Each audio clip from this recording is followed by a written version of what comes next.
Chantal Gervais, coordonnatrice de la table de concertation des aînés de la Petite Nation et Vallée de la Lièvre. Madame Gervais, bonsoir. Bonsoir. D'abord, je dois vous demander, c'est un long titre. Qu'est-ce que la table de concertation? La table de concertation pour les aînés de la Petite Nation et Vallée de la Lièvre a été conçue dans le but de créer un milieu de réseautage pour les organismes qui travaillent dans le milieu, soit des services ou des activités aînées. Nous nous rencontrons une fois par mois et c'est un milieu qui nous permet d'échanger les outils et les ressources aussi. Et la table aussi sert aussi de soutien au niveau de la communauté pour informer la communauté aînée et les municipalités aussi des services qui existent pour les aînés, mais aussi créer des liens de partenariat. Quand on dit de la Petite Nation et Vallée de la Lièvre, votre territoire est quand même assez vaste. Oui. Il regroupe de où à où exactement? Bien, en fait, pour la Petite Nation, bien entendu, on parle de MRC Papineau, de Papineau. Vallée de la Lièvre, c'est là où le territoire se découpe. Pour Vallée de la Lièvre, nous avons certaines municipalités qui font partie de la MRC de Papineau et certaines municipalités qui font partie de la MRC des Collines, entre autres l'Ange-Gardien, Notre-Dame-la-Salette et Val-des-Bois, Notre-Dame-la-Salette, l'Ange-Gardien, c'est bien ça, et Paul-Timor, une partie du centre-ville de Paul-Timor. Et nous avons aussi 2 secteurs de la ville de Gatineau qui font partie de la Vallée de la Lièvre, qui est Buckingham et Masson-Angers. Tantôt, vous avez mentionné un des objectifs est de créer des partenariats entre les organismes, justement, pour les aînés. Lorsqu'on parle de partenariat, est-ce qu'on parle seulement de transport? Est-ce qu'on parle seulement de saines habitudes de vie? Bien, en fait, nous, lors de l'événement, en fait, ça a commencé, là, la table de concertation a commencé le 8 mai 2013, c'était notre premier événement. Et en novembre 2013, il y a eu un portrait des aînés qui a été conçu. Il y a eu une étude qui a été faite pour la table pour réaliser le portrait des aînés. Et suite à ce portrait-là, le 7 mai 2014, on a présenté un plan d'action aux aînés. Et les aînés ont approuvé et même validé ce plan d'action-là. Et 5 axes ont été ressortis par les aînés et par les organismes aînés.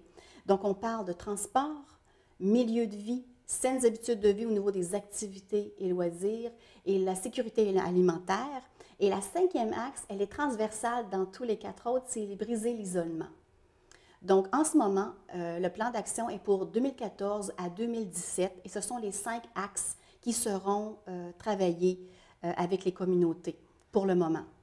Lorsque vous me dites les 5 axes seront travaillés, ils vont être travaillés de quelle façon? En fait, nous, la table, nous ne sommes pas un organisme d'action. Ce n'est pas la table qui implante des projets ou qui fait naître des projets dans les municipalités. Nous, notre but, c'est de soutenir les partenaires. En ce moment, la première étape de la réalisation du plan d'action, c'est de présenter le 12 novembre 2014 au complexe Whistle de Saint-André-Avelin. Nous allons présenter les ressources qui existent dans toutes les municipalités. Nous allons présenter des kiosques des organismes qui travaillent dans le milieu des services et activités pour aînés. Pour le moment, c'est notre première étape. Nous n'allons pas travailler en ce moment les secteurs qui sont en isolement, c'est-à-dire les déserts de ressources, parce que nous avons des municipalités qui sont totalement dans les déserts de ressources. Ils n'ont pas de ressources du tout. Ça sera pour une prochaine étape dans les prochains événements que nous aurons en 2015. Je veux revenir justement sur l'événement du 12 novembre prochain. Si, juste pour clarifier, juste pour bien comprendre, le plan d'action va être illustré de manière que je peux dire concrète, avec des kiosques, est-ce qu'il va y avoir des conférences, est-ce qu'il va y avoir... Oui, donc le but, c'est d'informer et de faire connaître les ressources sous 2 façons. Nous avons des ateliers. Les personnes qui voudront participer auront à choisir 2 ateliers selon les 5 axes. Et dans les ateliers, nous informons verbalement sur les ressources. Nous allons plus en détail au niveau des ressources. Et les représentants des organismes sont là aussi avec des kiosques dans chaque atelier. Aussi, nous avons une autre forme d'information dans le déroulement de la journée. Après les 2 ateliers, nous avons un circuit de kiosques libres, c'est-à-dire les gens pourront circuler de façon libre dans tous les ateliers, même s'ils n'ont pas choisi certains choix d'ateliers, parce qu'on en choisit seulement 2. Donc, ils pourront circuler. Il y a un moment, il y a un 45 minutes dans la journée, de l'avant-midi, où ils pourront circuler et s'informer sur les ressources là, au niveau des outils papier. Là. Oui. Justement, vous me parlez de l'avant-midi. Les informations concernant l'événement, c'est le 12 novembre prochain. Oui. À quel endroit, à quelle heure? Au complexe Whistle de Saint-André-Avelin, nous accueillons les gens, c'est-à-dire l'activité commence à 9 h et nous avons une petite douceur matinale dès 8h30 pour les accueillir. Et à 9 h, on commence l'événement. Les gens qui aimeraient s'inscrire ou qui aimeraient peut-être s'impliquer justement pour l'événement, c'est possible? Oui, c'est possible.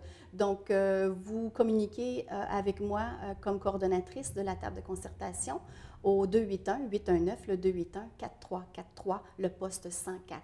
Excellent, Mme Gervais, merci beaucoup. Ça me fait plaisir. Merci.